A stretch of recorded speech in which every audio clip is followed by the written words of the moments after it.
The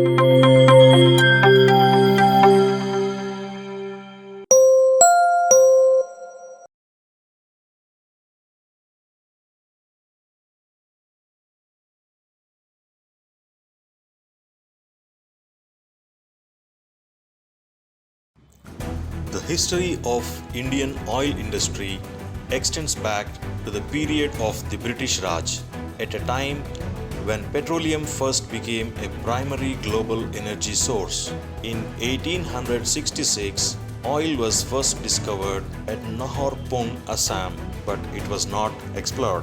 In 1882, a big oil seepage was observed in Digboy during construction of Dibrugarh-Lido railway lane. After due exploration of the site, the first oil production started in India in 1889 near the town of Digboy in the state of Assam. A small thatched structure was erected and christened Oil Well Number 1 or Discovery. This discovery came on the heels of industrial development. The first well was completed in 1890, and in 1893 the first refinery was started at Margareta, Assam. The Assam Oil Company was established in 1899 to oversee the oil production.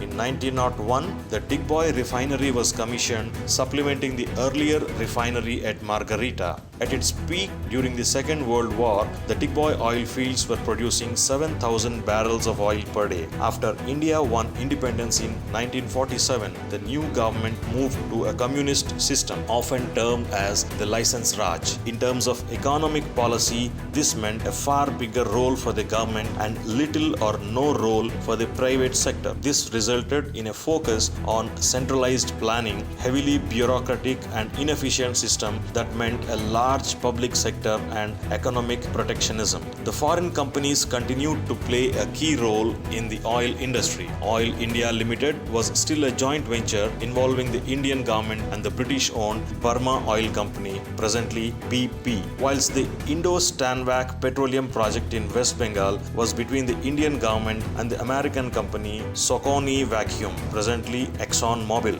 This changed in 1956 when the government adopted an industrial policy that placed oil as a Schedule A industry and put its future development in the hands of the state. In October 1959, an act of the parliament was passed which gave the state-owned Oil and Natural Gas Commission (ONGC) the powers to plan, organize and implement programs for the development of resources and the sale of petroleum products, and also to perform plans sent down from the central government. In order to find the expertise necessary to reach these goals, foreign experts from West Germany, Romania, the US and the Soviet Union were brought in. The Soviet experts were the most influential owing to the communist leanings of the then Indian government, and they drew up detailed plans for further oil exploration which were to form part of the second 5-year plan. India thus adopted the Soviet model of economic development, and the state continues to implement 5-year plans as part of its drive towards modernity till a little while back. The increased focus on exploration resulted in the discovery of new oil fields, most notably the offshore Bombay High field, which remains by a long margin India's most productive oil well. The process of economic liberalization in India began in 1991 when India defaulted on her loans and asked for a $1.8 billion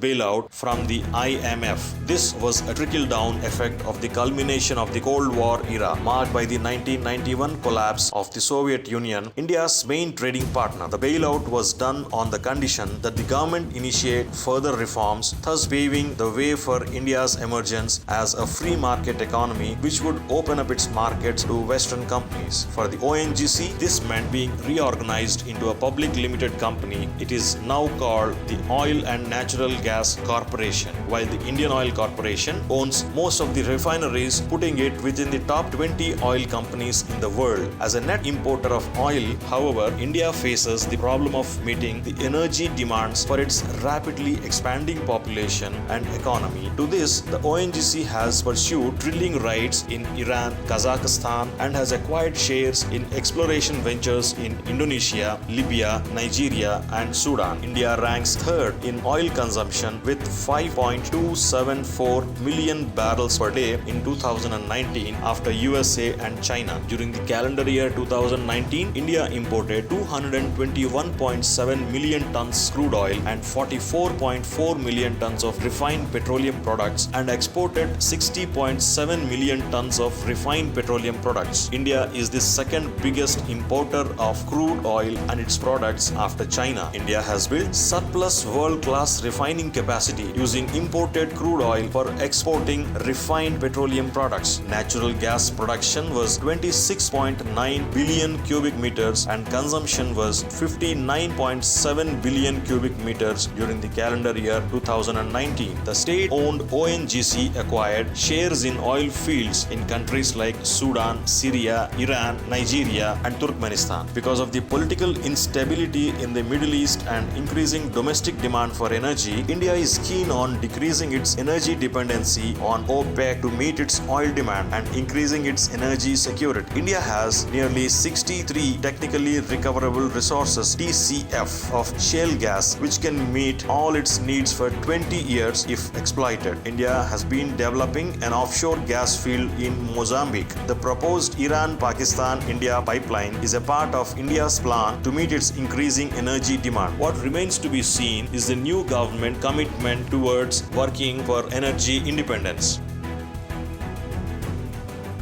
If you found my video interesting, please press the thumbs up button, share the video with your friends, and subscribe to my channel for further notifications of new videos. Thank you.